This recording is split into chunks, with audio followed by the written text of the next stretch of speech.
Hi, welcome back to my channel. SSLC 2021 multiple choice questions maths related ಆಗಿ ಒಂದೊಂದೇ chapter wise ಹೇಳ್ಕೊಡ್ತಾ ಬರ್ತಾ ಇದ್ದೀನಿ. ಸುಮಾರು ಜನ ಸೈನ್ಸ್ ಹೇಳ್ಕೊಡಿ ಅಂತ ಕಮೆಂಟ್ ಮಾಡ್ತಾ ಇದ್ರಿ. ಅದಕ್ಕೆ ಇವತ್ತಿನ ಸೆಷನ್ ಅಲ್ಲಿ ನಾನು ಫಿಸಿಕ್ಸ್ ಪಾರ್ಟ್ ಅಲ್ಲಿ ಫಸ್ಟ್ ಲೆಸನ್ ಎಲೆಕ್ಟ್ರಿಸಿಟಿ ಲೆಸನ್ ಇಂದ ಮೋಸ್ಟ್ ಇಂಪಾರ್ಟೆಂಟ್ 20 ಕ್ವೆಶ್ಚನ್ಸ್ ನ ಹೇಳ್ಕೊಡ್ತಾ ಇದ್ದೀನಿ. ಇದನ್ನ ನಾನು ಟೆಕ್ಸ್ಟ್ ಬುಕ್ ರೆಫರ್ ಮಾಡಿ ಈಚ್ ಪೇಜ್ ಅಲ್ಲಿ ಯಾವ್ಯಾವ ಕ್ವೆಶನ್ಸ್ ನ ಕೇಳ್ಬೋದು. ಹಾಗಂತ ಪ್ರತಿಯೊಂದು ಕ್ವೆಶನ್ಸ್ ನಾನು ಇಲ್ಲಿ ಮೆನ್ಷನ್ ಮಾಡಿಲ್ಲ. ಒಂದು ಕ್ವೆಶನ್ ನ ಮೆನ್ಷನ್ ಮಾಡಿ ಆ ಕ್ವೆಶನ್ಸ್ಗೆ ರಿಲೇಟೆಡ್ ಆಗಿರುವಂತ ಬೇರೆ ನೀವೇನ್ ರೆಫರ್ ಮಾಡಬೇಕು ಅನ್ನೋದನ್ನ ಕೂಡ ಹೇಳ್ಕೊಡ್ತಾ ಬರ್ತಾ ಇದ್ದೀನಿ.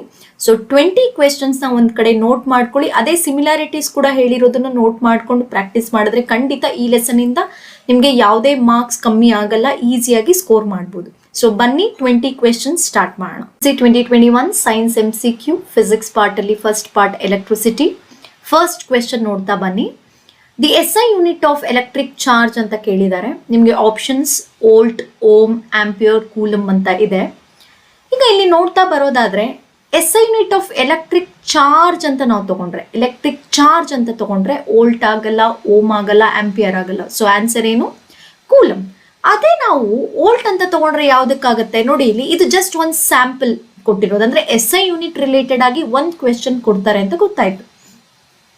ಇದೇ ತರ ಬೇರೆ ಬೇರೆ ಅಂದ್ರೆ ಇನ್ಸ್ಟೆಡ್ ಆಫ್ ಎಲೆಕ್ಟ್ರಿಕ್ ಕರೆಂಟ್ ಅಂತ ಇರಬಹುದು, ವೋಲ್ಟೇಜ್ ಅಂತ ಇರಬಹುದು, ರೆಸಿಸ್ಟೆನ್ಸ್ ಅಂತ ಇರಬಹುದು, ಅಥವಾ ಪವರ್, ರೆಸಿಸ್ಟಿವಿಟಿ, ಈ ತರ ಯಾವ್ದು ಬೇಕಾದ್ರೂ ಕೊಡುವಂತ ಚಾನ್ಸಸ್ ಇರುತ್ತೆ. ಅಂದ್ರೆ SI ಯೂನಿಟ್ ಅನ್ನೋದು ಒಂದು ಕಾನ್ಸೆಪ್ಟ್ ನೀವು ನೋಡ್ಕೋಬೇಕಾಗಿರೋ ಅಂತದ್ದು. ಓಕೆ, ಯಾವ್ಯಾವ SI ಯೂನಿಟ್ಸ್ ಇದೆ, ಆಮೇಲೆ ಯಾವ್ದಕ್ಕೆ ಯಾವ್ದು SI ಯೂನಿಟ್ ಅಂತ ಹೇಳಿ ನಾನು ಟೆಲಿಗ್ರಾಮ್ ಗ್ರೂಪ್ ಅಲ್ಲಿ ಹಾಕ್ತೀನಿ, ಅಲ್ಲಿ ನೀವು ರೆಫರ್ ಮಾಡಬಹುದು. ಈಗ ನೋಡ್ತಾ ಬರೋಣ ಬನ್ನಿ. ಈಗ ಇಲ್ಲೇ ಬೇರೆ ಇನ್ ಮೂರು ನೋಡೋಣ. ವೋಲ್ಟ್ ಅನ್ನೋದು ಯಾವುದಕ್ಕೆ? ಪೊಟೆನ್ಷಿಯಲ್ ಡಿಫರೆನ್ಸ್ಗೆ ಹೇಳ್ತೀವಿ, ಅಥವಾ ವೋಲ್ಟೇಜ್ಗೆ ನಾವು SI ಯೂನಿಟ್ ಹೇಳ್ತೀವಿ. ಓಮ್ ಅಂತ ಯಾವುದಕ್ಕೆ ಹೇಳ್ತೀವಿ ನಾವು? ರೆಸಿಸ್ಟೆನ್ಸ್ಗೆ ಹೇಳ್ತೀವಿ. ಹೌದಾ? ಆಂಪಿಯರ್ ಅಂತ ನಾವು ಯಾವುದಕ್ಕೆ ಹೇಳ್ತೀವಿ? ಕರೆಂಟ್ಗೆ ಹೇಳ್ತೀವಿ.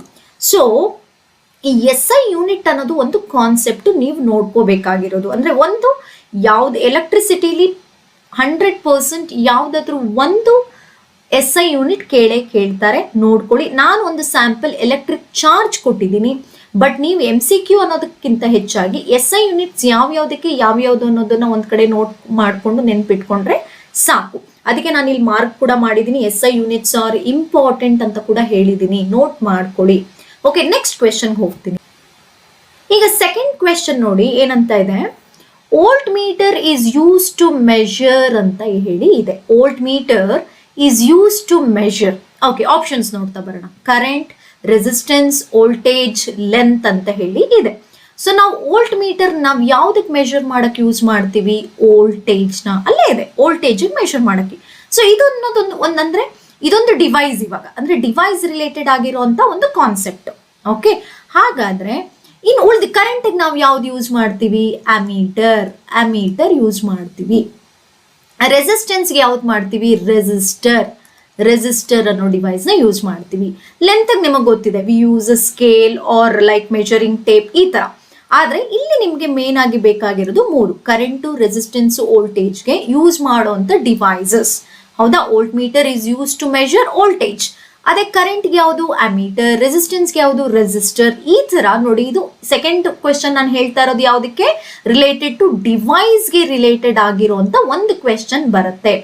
ಮೊದಲನೇದು SI ಯೂನಿಟ್ಗೆ ರಿಲೇಟೆಡ್ ಆಗಿರೋದು, ಎರಡನೇದು ಡಿವೈಸ್ಗೆ ರಿಲೇಟೆಡ್ ಆಗಿರುವಂತ ಕ್ವೆಶನ್. ಓಕೆ, ಈಗ ನಿಮ್ಗೆ ಕ್ಲಿಯರ್ ಆಗ್ತಿದೆ ಅಂತ ನಾನು ಅನ್ಕೋತೀನಿ. ಯಾಕಂದ್ರೆ ನಾನು ಇಲ್ಲಿ ಸುಮ್ಮನೆ ಕ್ವೆಶನ್ಸ್ ಕೊಡ್ತಾ ಇಲ್ಲ, ಕಾನ್ಸೆಪ್ಟ್ ನಾನು ನಿಮ್ಗೆ ಕ್ಲಿಯರ್ ಮಾಡ್ತಾ ಇದ್ದೀನಿ. ಅಂದ್ರೆ ಒಂದು ಕ್ವೆಶನ್ SI ಯೂನಿಟ್ ನಿಮ್ಗೆ 3-4 ಬರಲ್ಲ ಖಂಡಿತ.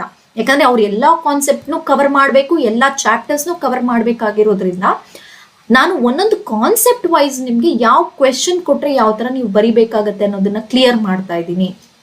ಸೊ ಹಾಗಾದ್ರೆ SI ಯೂನಿಟ್ ಇಂದ ಒಂದು ಕ್ವೆಶನ್, ಡಿವೈಸಸ್ ಇಂದ ಅಂದ್ರೆ ಯಾವ ಡಿವೈಸು ಯಾವ್ದಕ್ಕೆ ಯೂಸ್ ಮಾಡ್ತಾರೆ ಅನ್ನೋದು ಒಂದು ಕ್ವೆಶನ್. 2 ಕ್ವೆಶನ್ ಕ್ಲಿಯರ್ ಆಯ್ತು.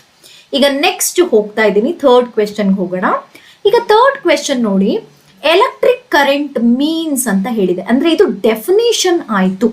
ಅರ್ಥ ಆಗ್ತಿದೆಯಾ? ಇದೆಯಾ? ಯಾವ್ದಕ್ಕೆ ರಿಲೇಟೆಡ್ ಆಯ್ತು ಥರ್ಡ್ ಕ್ವೆಶನ್? ಇವಾಗ ಡೆಫಿನೇಷನ್ಗೆ ರಿಲೇಟೆಡ್ ಆಗಿರುವಂತ question.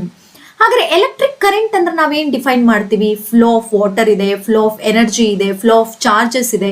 Both A and C ಅಂತ ಕೊಟ್ಟಿದ್ದಾರೆ. ಬೋತ್ ಎ ಅಂಡ್ ಸಿ ಅಂದ್ರೆ flow of water, flow of charges. ಖಂಡಿತ ಇಲ್ಲ. ಎಲೆಕ್ಟ್ರಿಕ್ ಕರೆಂಟ್ ಅಂತಂದ್ರೆ ನಾವು ಡೆಫಿನೇಷನ್ ಹೇಳೋದು rate of flow of electric charges ಅಂತ ಹೇಳ್ತೀವಿ. ಹಾಗಾದ್ರೆ ಆಪ್ಷನ್ ಸಿ. ಓಕೆ, ಇದಕ್ಕೆ ರಿಲೇಟೆಡ್ ಆಗಿ ವೋಲ್ಟೇಜ್ ಡೆಫಿನೇಷನ್ ಕೇಳ್ಬೋದು. ವೋಲ್ಟೇಜ್ ಡೆಫಿನೇಷನ್ ಕೇಳ್ಬೋದು. The amount of work done in per unit time ಅಂತ ಹೇಳಿಕೊಟ್ರೆ, ಅಥವಾ ಯೂನಿಟ್ ಚಾರ್ಜ್ ಅಂತ ಹೇಳಿಕೊಟ್ರೆ ಪೊಟೆನ್ಷಿಯಲ್ ಡಿಫ್ರೆನ್ಸ್ ಆಗುತ್ತೆ. The property of resisting the flow of charges, resist ಮಾಡೋದು ಅಂತ ಕೇಳಿದ್ರೆ ರೆಸಿಸ್ಟೆನ್ಸ್ ಆಯ್ತು. ಹಾಗಾದ್ರೆ ಬರುವಂತದ್ದು ಥರ್ಡ್ ಕ್ವೆಶನ್ ಡೆಫಿನೇಷನ್ ರಿಲೇಟೆಡ್ ಆಗತ್ತೆ. ಕ್ಲಿಯರ್ ಆಗ್ತಿದ್ಯಾ? ಮೊದಲನೇದು SI ಯೂನಿಟ್ ರಿಲೇಟೆಡ್ ಆಗಿರುವಂತ ಕಾನ್ಸೆಪ್ಟ್, ಎರಡನೇದು ಡಿವೈಸಸ್ ರಿಲೇಟೆಡ್ ಆಗಿರುವಂತ ಕಾನ್ಸೆಪ್ಟ್, ಮೂರನೇದು ಡೆಫಿನೇಷನ್. ಓಕೆ, ಈಗ ನೆಕ್ಸ್ಟ್ ಕ್ವೆಶನ್ ಹೋಗೋಣ. ಫೋರ್ತ್ ಕ್ವೆಶನ್ ನೋಡಿ, ಇನ್ Ohm's law potential difference is directly proportional to. Yes, ನೋಡಿ, ಈಗ ನೀವು ರೆಗ್ಯುಲರ್ ಪೇಪರೇ ಬರ್ದಿದ್ರೆ ಓಮ್ಸ್ ಲಾ ರಿಲೇಟೆಡ್ ಆಗಿ ಒಂದು ಕ್ವೆಶನ್ ಇದ್ದೇ ಇರ್ತಿತ್ತ. ಸ್ಟೇಟ್ ಓಮ್ಸ್ ಲಾ ಅಂತ ಹೇಳಿ ಕೊಟ್ಟಿರೋರು ಅಥವಾ ಸರ್ಕ್ಯೂಟ್ ರಿಲೇಟೆಡ್ ಆಗಿ ಕೊಟ್ಟಿರೋರು. ಈಗ ಅದೇ ಓಮ್ಸ್ ಲಾ ರಿಲೇಟೆಡ್ ಆಗಿ ಒಂದು MCQ ಕೊಡಬೇಕು ಅಂದ್ರೆ ನೋಡಿ, ಇಲ್ಲಿ ಇನ್ ಓಮ್ಸ್ ಲಾ ಪೊಟೆನ್ಷಿಯಲ್ ಡಿಫರೆನ್ಸ್ ಅಂದ್ರೆ ವಿ ಅಂತ ನಾವು ಹೇಳಿ ತಗೋತೀವಿ, ಈಸ್ ಡೈರೆಕ್ಟ್ಲಿ ಪ್ರಪೋರ್ಷನಲ್ ಟು ಯಾವುದಕ್ಕೆ ಪ್ರಪೋರ್ಷನಲ್ ಆಗಿದೆ? ಸೊ ನಾವು ಹೇಳೋದು ಡೈರೆಕ್ಟ್ಲಿ ಪ್ರಪೋರ್ಷನಲ್ ಟು ಐ ಅಂತ ಹೇಳಿ ನಾವು ಹೇಳ್ತೀವಿ. ಡೈರೆಕ್ಟ್ಲಿ ಪ್ರಪೋರ್ಷನಲ್ ಟು ಐ ಅಂತೀವಿ. ಹಾಗಾದ್ರೆ ಐ ಅನ್ನೋದು ಯಾವುದಕ್ಕೆ ರೆಪ್ರೆಸೆಂಟ್ ಮಾಡುತ್ತೆ? ಕರೆಂಟ್. ಹಾಗಾದ್ರೆ ಆಪ್ಷನ್ ಯಾವುದು? ಕರೆಂಟ್ ಇಲ್ಲಿ ಕರೆಕ್ಟ್ ಆನ್ಸರ್. ಅರ್ಥ ಆಗ್ತಿದೆ ಅಂತ ಅನ್ಕೋತೀನಿ ನಿಮ್ಗೆ. ಇದು ಲಾಸ್ಗೆ ರಿಲೇಟೆಡ್ ಆಗಿ ನಿಮ್ಗೆ ಈ ಲೆಸನ್ ಅಲ್ಲಿ ಬರುವಂತದ್ದು ಲಾಸ್ ಯಾವುದು? ನಿಮ್ಗೆ ಎರಡು, ಒಂದು ಓಮ್ಸ್ ಲಾ, ಇನ್ನೊಂದು ಜೌಲ್ಸ್ ಲಾ. ಸೊ ಇಲ್ಲಿ ಓಮ್ಸ್ ಲಾ ರಿಲೇಟೆಡ್ ಆಗಿ ಕೊಟ್ಟಿದ್ದಾರೆ ಅಂತಂದ್ರೆ ಇನ್ನೊಂದು ಕ್ವೆಶನ್ ನೀವು ಜೌಲ್ಸ್ ಲಾ ನೋಡ್ಕೊಳ್ಳಿ. ಜೌಲ್ಸ್ ಲಾ ಅಂದ್ರೆ ಏನ್ ಹೇಳ್ತೀವಿ? Heat is directly proportional to square of current ಅಂತೀವಿ. ರೆಸಿಸ್ಟೆನ್ಸ್ ಮೇಲೆ ಡಿಪೆಂಡ್ ಆಗಿದೆ, ಟೈಮ್ ಮೇಲೆ. ಅಂದ್ರೆ ನಾವು ಫಾರ್ಮುಲಾ ಏನ್ ಬರಿತೀವಿ? H=I²RT ಅಂತ ಬರಿತೀವಿ. ಇದು V=IR ಅಂತ ಹೇಳಿ ಬರಿತೀವಿ ಓಮ್ಸ್ ಲಾ. ಹಾಗಾದ್ರೆ ಇಲ್ಲ ಜೌಲ್ಸ್ ಲಾ ರಿಲೇಟೆಡ್ ಆಗಿ ಒಂದು ಕ್ವೆಶನ್ ಬರಬಹುದು, ಇಲ್ಲ ಓಮ್ಸ್ ಲಾ ರಿಲೇಟೆಡ್ ಆಗಿ ಒಂದು ಕ್ವೆಶನ್ ಬರಬಹುದು. ಹಾಗಾದ್ರೆ ಫೋರ್ತ್ ಕ್ವೆಶನ್ ಯಾವ್ದಕ್ಕೆ ರಿಲೇಟೆಡ್ ಆಯ್ತು? ಲಾಸ್ಗೆ ರಿಲೇಟೆಡ್ ಆಗಿ ಕೇಳೋಂತ ಕ್ವೆಶನ್ ಆಯ್ತು. ಓಕೆ, ಈಗ ನೆಕ್ಸ್ಟ್ ಕ್ವೆಶನ್ ಹೋಗ್ತೀನಿ. ಸ್ಲೋಪ್ ಆಫ್ VI ಗ್ರಾಫ್ ಅಂತ ಹೇಳಿ ಕೊಟ್ಟಿದ್ದಾರೆ. ಅಂದ್ರೆ ಈಗ ನೀವು ಓಮ್ಸ್ ಲಾ ರಿಲೇಟೆಡ್ ಆಗಿ ವೋಲ್ಟೇಜ್ಗೆ ಮತ್ತೆ ಕರೆಂಟ್ಗೆ ನೀವು ಒಂದು ಗ್ರಾಫ್ನ ಪ್ಲಾಟ್ ಮಾಡಿದ್ರೆ ಆ ಗ್ರಾಫ್ ಯಾವ ತರ ಇದೆ ಅಂತ ಹೇಳಿ ಕೇಳ್ತಿದ್ದಾರೆ. ಪ್ಯಾರಲಲ್ ಆಗಿರತ್ತಾ, ಸ್ಟ್ರೈಟ್ ಲೈನಾ, ಜಿಗ್ಜಾಗ, ಪರ್ಪೆಂಡಿಕ್ಯುಲರ್ ಅಂತ. ನೋಡಿ, ನಾನು ಒಂದೊಂದು ಪೇಜ್ ವೈಸ್ ಹೋಗ್ತಾ ಇದ್ದೀನಿ ನಿಮ್ಮ ಟೆಕ್ಸ್ಟ್ ಬುಕ್ ಅಲ್ಲಿ. Okay, first page, second SI units ಆಗಿರ್ಬೋದು, ಪ್ರತಿಯೊಂದನ್ನು ಕವರ್ ಆಗ್ತಿದೆ. ನೋಟ್ ಮಾಡ್ಕೊಳ್ತಾ ಹೋಗಿ. ಜೊತೆಗೆ ನಾನು ಇದನ್ನ ಟೆಲಿಗ್ರಾಮ್ ಗ್ರೂಪ್ ಅಲ್ಲೂ ಕೊಡ್ತೀನಿ PDF ನ, ನೀವಲ್ಲಿ ಕ್ವೆಶನ್ಸ್ ಬರ್ಕೋಬಹುದು. ಬಟ್ ನಾನು ಎಕ್ಸ್ಪ್ಲೈನ್ ಮಾಡೋದನ್ನ ಪ್ಲೀಸ್ ಕೇಳಿ. ಓಕೆ, ಈಗ ನೋಡಿ, VI graph, slope of VI graph ಅಂತ ಹೇಳಿದ್ರೆ ಇಲ್ಲಿ ನಾವು V is directly proportional to I ಅಂತ ಹೇಳ್ತೀವಿ. ಅಂದ್ರೆ ವೋಲ್ಟೇಜ್ ಇಸ್ ಡೈರೆಕ್ಟ್ಲಿ, ಅಂದ್ರೆ ವೋಲ್ಟೇಜ್ ಜಾಸ್ತಿ ಆದ್ರೆ ಕರೆಂಟ್ ಕೂಡ ಜಾಸ್ತಿ ಆಗ್ತಾ ಹೋಗುತ್ತೆ. ವೋಲ್ಟೇಜ್ ಕಮ್ಮಿ ಆದ್ರೆ ಕರೆಂಟ್ ಕೂಡ ಕಡಿಮೆ ಆಗ್ತಾ ಹೋಗುತ್ತೆ. ಹಾಗಾದ್ರೆ ಬರುವಂತ ಗ್ರಾಫ್ ಸ್ಟ್ರೈಟ್ ಲೈನ್ ಆಗಿರುತ್ತೆ, not parallel, not perpendicular, not zigzag. ಹಾಗಾದ್ರೆ ಕರೆಕ್ಟ್ ಆನ್ಸರ್ ಯಾವುದು? Straight line. Straight line is the correct answer. Okay, next question ಹೋಗೋಣ. Question number 6, the correct equation of Ohm's law ಅಂತ ಹೇಳಿ ಕೇಳ್ತಿದ್ದಾರೆ. ಈಗ ತಾನೇ ನಾವು ಓಮ್ಸ್ ಲಾ ಸ್ಟೇಟ್ಮೆಂಟ್ ಹೇಳಿದ್ವಿ. ಅಂದ್ರೆ potential difference is directly proportional to current ಅಂತ ಹೇಳಿದ್ವಿ. ಅಂದ್ರೆ V is proportional to I ಅಂತ ಹೇಳಿದ್ವಿ. ಕರೆಕ್ಟ್. ಈಗ ನಮ್ಗೆ ಈಕ್ವೇಶನ್ ಯಾವುದು ಇದರಲ್ಲಿ ಅನ್ನೋದನ್ನ ಅವ್ರು ಕೇಳ್ತಾ ಇದ್ದಾರೆ. ಈಗ ಇಲ್ಲಿ ನಾವು ಪ್ರಪೋರ್ಷನಾಲಿಟಿ ಸಿಂಬಲ್ ತೆಗೆದು ಇಲ್ಲಿ ಒಂದು ಕಾನ್ಸ್ಟೆಂಟ್ ಇಂಟ್ರೊಡ್ಯೂಸ್ ಮಾಡ್ತೀವಿ. ಹೌದಾ? ಯಾವ್ದಾದ್ರು ಕಾನ್ಸ್ಟೆಂಟ್? ರೆಸಿಸ್ಟೆನ್ಸ್. ಅಂದ್ರೆ V=IR ಆಯ್ತು. ಹಾಗಾದ್ರೆ V=IR ಇರುವಂತ ಫಾರ್ಮುಲಾ ಯಾವುದು? Option A. ಇನ್ಯಾವುದು ಆಗಲ್ಲ ನೋಡಿ. ಅಂದ್ರೆ ಓಮ್ಸ್ ಲಾಗೆ ರಿಲೇಟೆಡ್ ಆಗಿರುವಂತ ಈಕ್ವೇಶನ್ ಯಾವುದು ಅಂತ ಹೇಳಿ ಕೇಳೋವಂತ ಚಾನ್ಸ್ ಇದೆ. ಈಗ ನೆಕ್ಸ್ಟ್ ಹೋಗೋಣ. ಇಲ್ಲಿ ನೋಡಿ, electron possess negative charge of, ಅಂದ್ರೆ ಇದು ಕೂಡ ಕೊಟ್ಟಿದ್ದಾರೆ ಕ್ವೆಶನ್ ಅಲ್ಲಿ. ಲೈಕ್ ಕರೆಂಟ್ ಅಂದ್ರೆ ನಾವೇನಂತ ಹೇಳ್ತೀವಿ? ಫ್ಲೋ ಆಫ್ ಚಾರ್ಜಸ್ ಅಂತೀವಿ. ನೆಗೆಟಿವ್ ಚಾರ್ಜ್ಗೆ ಎಷ್ಟು ಕೂಲಮ್ ಇರುತ್ತೆ? ನೆಗೆಟಿವ್ ಚಾರ್ಜ್ ಎಷ್ಟು ಕೂಲಮ್ ತಂದ್ರೆ ಇಲ್ಲಿ ನೋಡ್ಕೊಂಡು ಬರ್ಬೋದು. ನೆಗೆಟಿವ್ ಚಾರ್ಜ್ಗೆ ನಾವು ನೋಡ್ತಾ ಬಂದ್ರೆ ಇಲ್ಲಿ ಬೇರೆ ಬೇರೆ ಆಪ್ಷನ್ಸ್ ಇದೆ. ಇದರಲ್ಲಿ 1.6 × 10⁻19 ಇದೆ, 1.5 ಇದೆ. ಯೂಶಲಿ ಅದು ಸ್ಟಾರ್ಟ್ ಆಗೋದು 1.6. 10⁻, ಇಲ್ಲಿ +19 ಇದೆ ನೋಡಿ. 1.6 ಅಂದ್ರೆ ಇವೆರಡೂ ಇದೆ. ಓಕೆ, ಆದ್ರೆ 10⁻−19 ಅಂತ ನೀವು ಇಲ್ಲಿ ತಗೋಬೇಕಾಗತ್ತೆ. Okay, not +19, -19. 1.6 × 10⁻−19 ಕೂಲಂಬ್ ಆಗುತ್ತೆ. Question number 7. ನೆಕ್ಸ್ಟ್ ಕ್ವೆಶನ್ ಹೋಗಿ, ವೆರಿ ಇಂಪಾರ್ಟೆಂಟ್, ನೋಡ್ಕೊಳ್ಳಿ. ಒಂದು ಕ್ವೆಶನ್ ಖಂಡಿತ ಕೊಡ್ತಾರೆ. ಏನ್ ಮ್ಯಾಮ್ ಅಂತಂದ್ರೆ ಸಿಂಬಲ್ಸ್ ರಿಲೇಟೆಡ್ ಆಗಿ, ಯಾಕಂದ್ರೆ ನಿಮ್ಗೊಂದು ಚಾರ್ಟ್ ತರನೇ ಅಂದ್ರೆ ಒಂದು ಬಾಕ್ಸ್ ರಿಲೇಟೆಡ್ ಆಗಿ ಸಿಂಬಲ್ಸ್ ರಿಲೇಟೆಡ್ ಆಗಿ ಒಂದು ಕ್ವೆಶನ್ ಕೊಟ್ಟಿದ್ದಾರೆ ನಿಮ್ಮ ಟೆಕ್ಸ್ಟ್ ಬುಕ್ ಅಲ್ಲಿ. ಅಂದ್ರೆ ಟೆಕ್ಸ್ಟ್ ಬುಕ್ ಅಲ್ಲೇ ಇದೆ ಬಾಕ್ಸ್. ಸೊ ಅದ್ರಲ್ಲಿ ಸುಮಾರು ಸಿಂಬಲ್ಸ್ ಇದೆ. ಯಾವ್ದಾದ್ರು ಒಂದು ಸಿಂಬಲ್ ಕೊಟ್ಟು ಏನ್ ರೆಪ್ರೆಸೆಂಟ್ ಮಾಡುತ್ತೆ ಅಂತ ಕೇಳಬಹುದು. ಓಕೆ, ಅಥವಾ ಅವರೇ ಕೊಟ್ಬಿಟ್ಟು ಸಿಂಬಲ್ ಯಾವ್ದನ್ನ ಆಪ್ಷನ್ ಕೊಟ್ಟು 4 ಸಿಂಬಲ್ಸ್ ನ ಕೊಟ್ಟು ಕೇಳ್ಬೋದು. ಅಂದ್ರೆ ಸಿಂಬಲ್ಸ್ ರಿಲೇಟೆಡ್ ಆಗಿ ನೀವು ನೋಡ್ಕೋಬೇಕಾಗತ್ತೆ. ಈಗ ನೋಡಿ, ಇದು ಯಾವ್ದನ್ನ ರೆಪ್ರೆಸೆಂಟ್ ಮಾಡ್ತಿದೆ ಅಂತ ಹೇಳಿ ಕೇಳ್ತಿದ್ದಾರೆ. ಇಲ್ಲಿ ಬರೀ ಜಸ್ಟ್ ಇದು ಜಿಗ್ಜಾಗ್ ಲೈನ್ಸ್ ಅಂದ್ರೆ ಈ ತರ ಇದ್ದಿದ್ರೆ ನಾವೇನ್ ಮಾಡ್ಬೋದಿತ್ತು, ಇದನ್ನ ರೆಸಿಸ್ಟೆನ್ಸ್ ಅಂತ ಹೇಳ್ಬೋದಿತ್ತು. ಆದ್ರೆ ಇದ್ರ ಮೇಲೆ ನಮ್ಗೆ ಒಂದು ಆರೋ ಮಾರ್ಕ್ ಕೊಟ್ಟಿದ್ದಾರೆ ಅಂದ್ರೆ ಚೇಂಜ್ ಆಗ್ತಾ ಇರುವಂತ ರೆಸಿಸ್ಟೆನ್ಸ್ ಅಂತ ಹೇಳ್ತೀವಿ. ಅಂದ್ರೆ ಕಾನ್ಸ್ಟೆಂಟ್ ಆಗಿರಲ್ಲ, ಚೇಂಜ್ ಆಗ್ತಾನೆ ಇರುತ್ತೆ. ಅಂದ್ರೆ ಇದಕ್ಕೆ ಆನ್ಸರ್ ಯಾವುದು? ವೇರಿಯಬಲ್ ರೆಸಿಸ್ಟೆನ್ಸ್ ಅಂತ ಹೇಳಿ ಕರಿತೀವಿ. Variable resistance. ಹಾಗಾದ್ರೆ ಇನ್ನು ಉಳಿದಿದ್ದಕ್ಕೆ ನೀವು ಟ್ರೈ ಮಾಡಿದೀರಾ? ಈಗ ಉಳಿದಿದ್ದಕ್ಕೆ ನೋಡೋಣ. ರೆಸಿಸ್ಟೆನ್ಸ್ ಅಂದ್ರೆ ನಾವೇನ್ ಬರಿತೀವಿ? ಈ ತರ ಬರಿತೀವಿ ಸಿಂಬಲ್. ಓಕೆ, ಬ್ಯಾಟ್ರಿ ಅಂದ್ರೆ ಏನ್ ಬರಿತೀವಿ ನೋಡಿ? ಬ್ಯಾಟ್ರಿ ಅಂದ್ರೆ it is a combination of more cells ಇದ್ರೆ ಅದನ್ನ ಬ್ಯಾಟ್ರಿ ಅಂತ ಕರಿತೀವಿ. ಅಮೀಟರ್ ಅಂದ್ರೆ ಹೇಗ್ ಬರ್ತೀವಿ? Just will write it as like this, A ಅಂತ ಹೇಳಿ ಬರ್ದು will write like this. So ಇದೇನಾಗುತ್ತೆ? ಇದು ಸಿಂಬಲ್ಸ್ ರಿಲೇಟೆಡ್ ಆಗಿ ಬರುವಂತ ಒಂದು ಕ್ವೆಶ್ಚನ್. ನೋಡಿ, ಯಾವುದು ರಿಪೀಟೆಡ್ ಆಗಿಲ್ಲ. ನಾನು ಕೊಡ್ತಾ ಇರೋದಂತ ಅಷ್ಟುವೆ ಡಿಫ್ರೆಂಟ್ ಕಾನ್ಸೆಪ್ಟ್ಸ್, ಡಿಫ್ರೆಂಟ್ ಕ್ವೆಶನ್ಸ್. ಹಾಗಾಗಿ ಇವೆಲ್ಲ ಬರುವಂತ ಚಾನ್ಸ್ ಇದೆ. ಬೇಕಾದ್ರೆ ಮಾಡೆಲ್ ಪೇಪರ್ ಅವ್ರು ರಿಲೀಸ್ ಮಾಡಿದಾಗ ಬೋರ್ಡ್ ಪೇಪರ್ ಅಲ್ಲಿ ನೀವೇ ಅಬ್ಸರ್ವ್ ಮಾಡಿ ನೀವೇ ಹೇಳ್ತೀರಾ. ಸೊ ಸಿಂಪಲ್ ಡೈರೆಕ್ಟ್ ಕ್ವೆಶನ್ಸ್ ಅಂದ್ರೆ ಇದೇ, ಅಂದ್ರೆ ಟೆಕ್ಸ್ಟ್ ಬುಕ್ ಇಂದಾನೇ ಅವ್ರು ಕೊಟ್ಟಿರೋದ್ರಿಂದ ಇದೇ ತರ ಕ್ವೆಶನ್ಸ್ ಅವ್ರು ಕೊಟ್ಟಿರೋದಕ್ಕೆ ಸಾಧ್ಯ. ಈಗ ನೆಕ್ಸ್ಟ್ ಕ್ವೆಶನ್ ಹೋಗೋಣ. ಕ್ವೆಶನ್ ನಂಬರ್ 9 ನೋಡಿ. In an electric circuit ammeter is always connected in ಅಂತ ಕೊಟ್ಟಿದ್ದಾರೆ. ಈಗ ನಿಮ್ಗೆ ಸರ್ಕ್ಯೂಟ್ ಅಲ್ಲಿ ಬರೋದು ಎರಡೇ, ಒಂದು ಅಮೀಟರು, ಇನ್ನೊಂದು ವೋಲ್ಟ್ ಮೀಟರ್. ಹೌದಾ? ಅಮೀಟರ್ ಬರುತ್ತೆ, ಇನ್ನೊಂದು ವೋಲ್ಟ್ ಮೀಟರ್ ಬರುತ್ತೆ. ಹೌದಾ? ಈಗ ಅಮೀಟರ್ ಮತ್ತೆ ವೋಲ್ಟ್ ಮೀಟರ್ ರಿಲೇಟೆಡ್ ಆಗಿ ಕ್ವೆಶನ್ ಇಲ್ಲಿ ನಾನು ಎರಡು ಕೊಟ್ಟಿಲ್ಲ, ಒಂದೇ ಕೊಟ್ಟಿದ್ದೀನಿ. ಅಮೀಟರ್ ತಿಳ್ಕೊಳ್ಳಿ. Ammeter is always connected in series. Ammeter ನಾವು ಹೇಗೆ ಕನೆಕ್ಟ್ ಮಾಡ್ತೀವಿ? ಯಾವಾಗಲೂ ಸೀರೀಸ್ ಅಲ್ಲಿ ಕನೆಕ್ಟ್ ಮಾಡ್ತೀವಿ. ಅದೇ ವೋಲ್ಟ್ ಮೀಟರ್ ಅಂತ ಕೇಳಿದ್ರೆ ನಾವು ಅದನ್ನ ಹೇಗೆ ಕನೆಕ್ಟ್ ಮಾಡ್ತೀವಿ? ಪ್ಯಾರಲಲ್ ಅಲ್ಲಿ ಕನೆಕ್ಟ್ ಮಾಡ್ತೀವಿ. ಓಕೆ, ಇವೆರಡನ್ನ ನೀವು ನೋಟ್ ಮಾಡ್ಕೋಬಹುದು. Ammeter is connected in series, volt meter is connected in parallel. ಒಂದು ಕೊಟ್ಟಿದ್ದೀನಿ, ಇನ್ನೊಂದನ್ನ ನೀವು ಪ್ರಾಕ್ಟೀಸ್ ಮಾಡಿ. ಓಕೆ, ನೆಕ್ಸ್ಟ್ 10th ಕ್ವೆಶನ್ ಹೋಗ್ತೀನಿ. ನೋಡಿ, ಇಲ್ಲಿ question number 10. Which of the following is not a factors on which resistance of a conductor depends? ನೋಡಿ, ಇದೇ ನೀವು ರೆಗ್ಯುಲರ್ ಎಕ್ಸಾಮ್ ಆಗಿದ್ರೆ ಈ ಕ್ವೆಶನ್ 100%. ಯಾವ ತರ? Name the factors on which resistance depends. ಬೇಕಾದ್ರೆ ನೀವು ಯಾವುದೇ ಮಾಡೆಲ್ ಪೇಪರ್, ಯಾವುದೇ ಡಿಸ್ಟ್ರಿಕ್ಟ್ ಪೇಪರ್ ನೀವು ನೋಡಿ ಈ ಕ್ವೆಶನ್ ಇದ್ದೇ ಇದೆ. ಯಾವ್ದಿದು? Name the factors on which resistance depends ಅಂದ್ರೆ ಯಾವ್ಯಾವ್ದು ಬರಿತಿದ್ರಿ? ಲೆಂತ್ ಬರಿತಿದ್ರಿ, ಕರೆಕ್ಟ್, ಲೆಂತ್ ಬರಿತಿದ್ರಿ. ಏರಿಯಾ ಆಫ್ ಕ್ರಾಸ್ ಸೆಕ್ಷನ್ ಬರಿತಿದ್ರಿ, ಮತ್ತೆ ನೇಚರ್ ಆಫ್ ಮೆಟೀರಿಯಲ್ ಬರಿತಿದ್ರಿ, ಜೊತೆಗೆ ಟೆಂಪರೇಚರ್ ಬರಿತಿದ್ರಿ. ನೋಡ್ತಾ ಬಂದ್ರೆ ನೋಡಿ, ಇಲ್ಲಿ ಲೆಂತ್ ಮೇಲೆ ಡಿಪೆಂಡ್ ಆಗಿದ್ಯಾ? ಈಗ ತಾನೇ ನಾನು ಹೇಳಿದೆ ಲೆಂತ್. ಈಗ factors on which resistance depends ಅಂದ್ರೆ ಈ 4 ಫ್ಯಾಕ್ಟರ್. ಇವಾಗ ಈಗ ನಾನಿಲ್ಲಿ ನೋಡೋದಾದ್ರೆ ಎಸ್, ಲೆಂತ್ ಮೇಲೆ ಡಿಪೆಂಡ್ ಆಗಿದೆ, ಏರಿಯಾ ಆಫ್ ಕ್ರಾಸ್ ಸೆಕ್ಷನ್ ಇದೆ ನಮ್ಮ ಲಿಸ್ಟ್ ಅಲ್ಲಿ, ಟೆಂಪರೇಚರ್ ಇದೆ.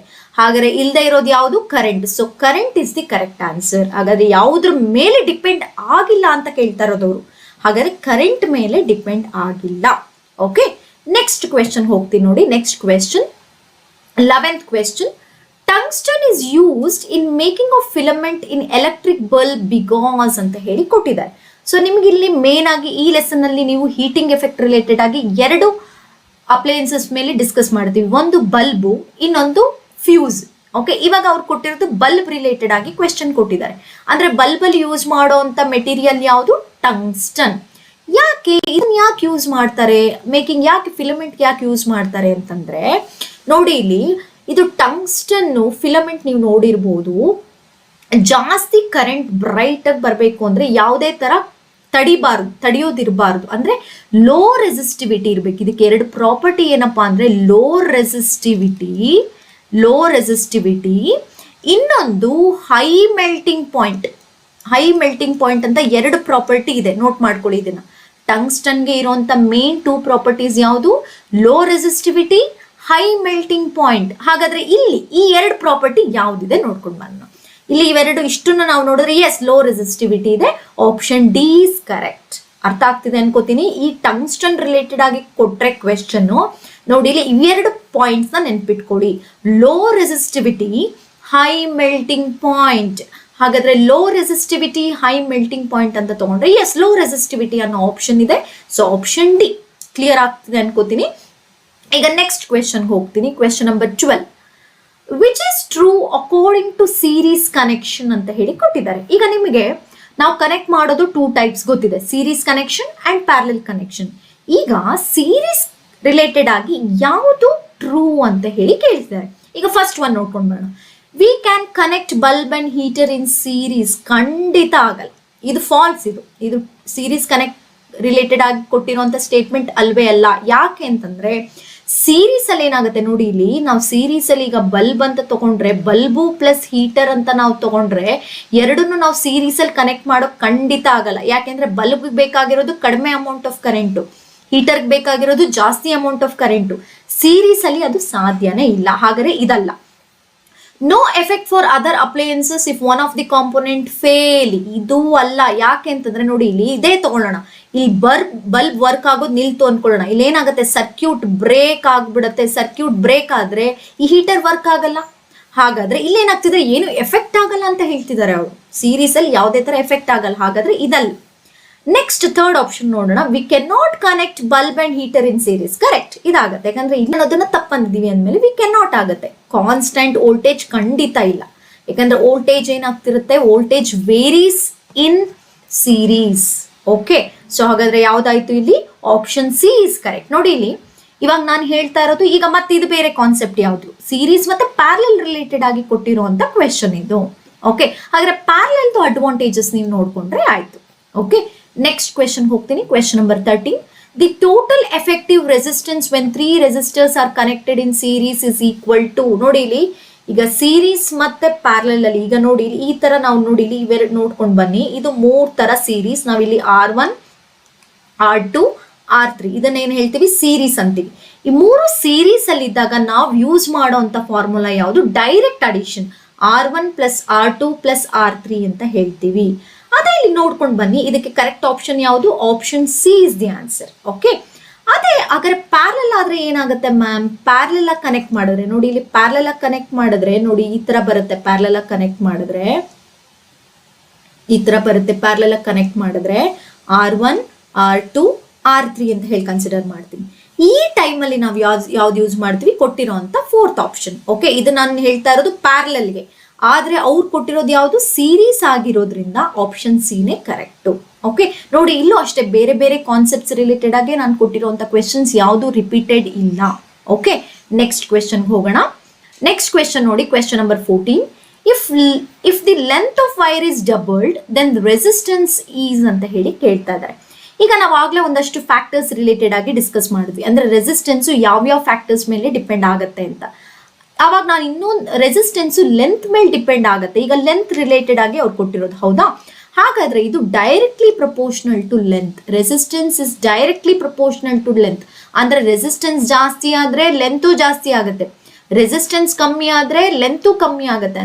ಅರ್ಥ ಆಗ್ತಿದೆಯಾ? ಒಂದೇ ತರ ಚೇಂಜಸ್. ಹಾಗಾದ್ರೆ length of wire is doubled ಆಗಿದ್ರೆ ರೆಸಿಸ್ಟೆನ್ಸ್ ಏನಾಗುತ್ತೆ? ಅದು ಡಬಲ್ಡ್. ಯಾಕಂದ್ರೆ ಡೈರೆಕ್ಟ್ ಪ್ರಪೋರ್ಷನಲ್ ಇರೋದ್ರಿಂದ ಎರಡು ಸೇಮ್ ಚೇಂಜಸ್ ಆಗ್ಬೇಕು. ಅದು ಡಬಲ್ ಆದ್ರೆ ಇದು ಡಬಲ್, ಇದು ಕಮ್ಮಿ, ರೆಸಿಸ್ಟೆನ್ಸ್ ಕಮ್ಮಿ ಆದ್ರೆ ಲೆಂತ್ ಕಮ್ಮಿ ಆಗ್ಬೇಕು. ಈ ತರ ಅದಕ್ಕೆ ನಾವು ಡೈರೆಕ್ಟ್ಲಿ ಪ್ರಪೋರ್ಷನಲ್ ಅಂತ ಹೇಳ್ತೀವಿ. ಇದಕ್ಕೆ ಆನ್ಸರ್ ಡಬಲ್ಡ್. ಓಕೆ, ಇದೇ ಕ್ವೆಶನ್ಸ್ ನನ್ನ ಪ್ರಕಾರ 90% ಸೇಮ್ ಟು ಸೇಮ್ ಕ್ವೆಶನ್ಸ್ ನೋಡಿ. ಬೇಕಾದ್ರೆ ಅವ್ರು ಕೊಡುವಂತ ಮಾಡೆಲ್ ಪೇಪರ್ಸ್ ಅಲ್ಲಿ ಸೇಮ್ ಕ್ವೆಶನ್ಸ್ ಆಲ್ಮೋಸ್ಟ್ 90% ಕವರ್ ಆಗಿರುತ್ತೆ. ನೆಕ್ಸ್ಟ್ ಕ್ವೆಶನ್ ನಂಬರ್ 15 ಹೋಗ್ತೀನಿ. What is the commercial unit of electrical energy? ನೋಡಿ ಇದು ಸಪರೇಟ್, ಇದು SI ಯೂನಿಟ್ ರಿಲೇಟೆಡ್ ಅಲ್ಲ. ಕಮರ್ಷಿಯಲ್ ಯೂನಿಟ್ ಅಂತ ಹೇಳಿ ಇದು ಪರ್ಟಿಕ್ಯುಲರ್ಲಿ 1 ಮಾರ್ಕ್ ಕ್ವೆಶನ್ ಅಂಡ್ ಸುಮಾರು ಕ್ವೆಶನ್ ಪೇಪರ್ ಅಲ್ಲಿ ಕೇಳಿದ್ದಾರೆ.